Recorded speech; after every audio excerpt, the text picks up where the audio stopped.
Nabi kata mulianya hari Jumaat ini di sisi Allah lebih mulia daripada hari raya haji, lebih mulia daripada hari raya puasa.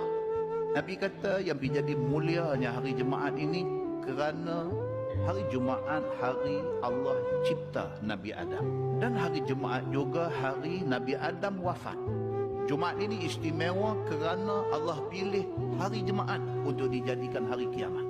Dalam 24 jam hari Jumaat itu ada satu saat, ada satu waktu, ada satu ketika yang pada saat itu, pada ketika itu, kalau kita minta, kena time tu Allah bagi apa kita minta. Bila masa tu, ada banyak pendapat ulama. Ada kata sebelum sembahyang Jumaat, ada kata masa yang antara dua khutbah, ada kata lepas bagi salam sembahyang Jumaat, ada kata sebelum waktu asar. Bila betul-betul saat masa yang mustajab itu, Allah aja yang tahu. Tapi kalau kita berterusan duk minta kepada Allah, insya Allah kita dapat masa itu.